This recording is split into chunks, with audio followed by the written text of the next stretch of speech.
Welcome to the David Pakman Show. I am Farron Cousins from Ring of Fire, sitting in for David Pakman today, and man, do we have a great show coming up for you. We've got more potential charges that could be filed against Donald Trump. We've got Jim Jordan getting smacked down by Manhattan District Attorney Alvin Bragg. We've got MAGA freaks coming out in droves to attack former Trump lawyer Jenna Ellis. All that and much, much more is coming up.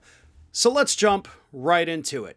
As I mentioned, there could be a new avenue for Jack Smith, the special prosecutor with the DOJ, to charge Trump with even more crimes than previously thought.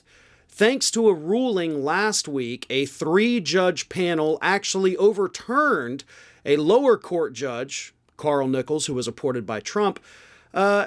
Nichols had ruled that prosecutors trying the Capitol rioters could not charge those individuals with obstructing an official congressional proceeding. The official proceeding, of course, being the certification of the Electoral College votes. And for some reason, Judge Nichols said, nope, even though they very obviously obstructed and postponed that hearing through their actions, you can't charge them with that. So then late last week, a 3-judge panel voted 2-1 that, yeah, you can charge these individuals with obstructing an official congressional proceeding. Now, what's important about that, according to former Assistant Manhattan District Attorney Andrew Weissman, is that now that this 3-judge panel has given permission for prosecutors to use that obstruction charge, Weissman says that Jack Smith could now, with that permission, file those same charges potentially against Donald Trump. Let me read you what Weissman had to say during an appearance on MSNBC's Morning Joe.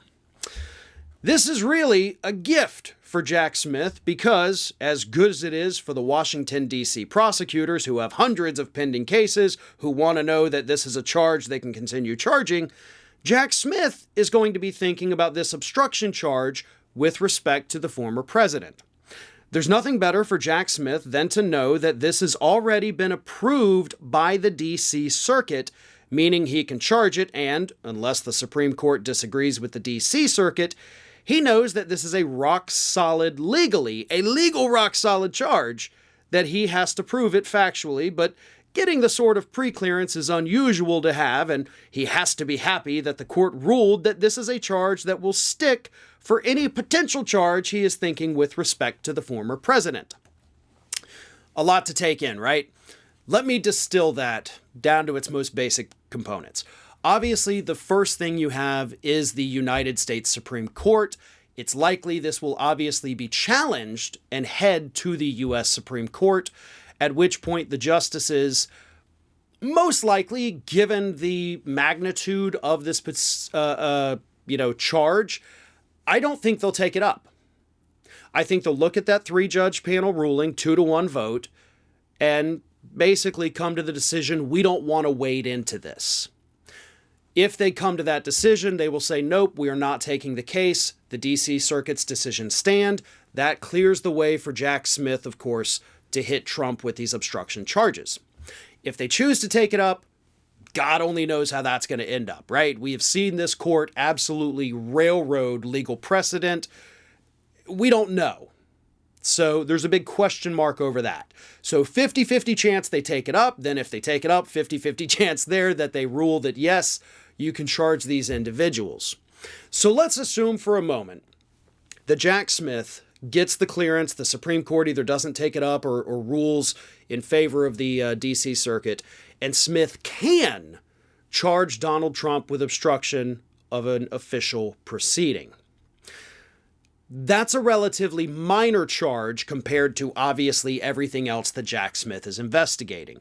So if Smith moves forward and decides to charge Donald Trump with obstruction, it's going to be a very minor charge on top of everything else that he could potentially be charging him with.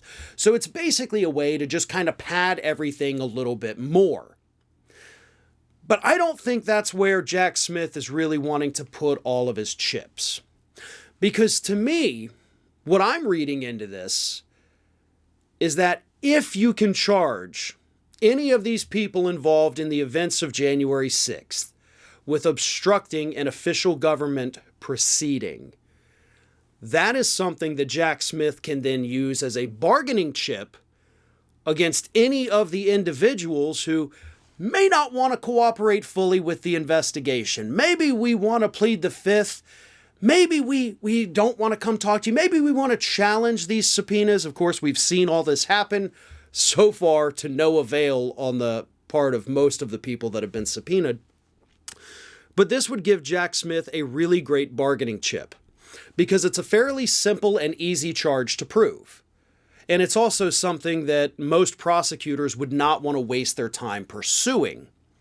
But if he can take that and dangle that potential charge in front of any witness that may not want to fully cooperate and say, listen, you don't have to tell me everything. You can plead the fifth if you want, but I just want you to know that here in my back pocket, I have obstructing an official government proceeding, and I can charge you with this. It's very obvious that your involvement on that particular day led to the postponement of that electoral college vote, and that is illegal. So, I don't want to hit you with these charges, but I am more than willing to do it if you do not cooperate. Now, some people may hear that and think, wow, that kind of seems a little underhanded, but trust me, it's not. Things like this happen all the time in criminal prosecutions and investigations across the country every day. When you can find those little smaller charges, the obstructing a government proceeding, obstruction of justice, by the way, is usually the bargaining chip that prosecutors will use to get people to testify and come forward with information, basically offering an immunity deal, right? Like, I'm not going to charge you with this as long as you give me all of this. It is very common, and to me, that kind of seems like the most likely avenue that Jack Smith would pursue if he gets the clearance to bring those charges. That's not to say that he's not going to go ahead and tack that onto Donald Trump, because I do believe that's something you could do just to, stretch out whatever else you got. Why not hit him with everything? And that is probably what would happen if he's able to do this. Again, it's going to depend on the Supreme Court. That's one of those wait and see moments that I know none of us like, but that's where we stand right now. Could be a new charge against Donald Trump, could be a bargaining chip. Either way, the wind's at his back, right? Jack Smith holds all the cards right now. So let's see what he does with it.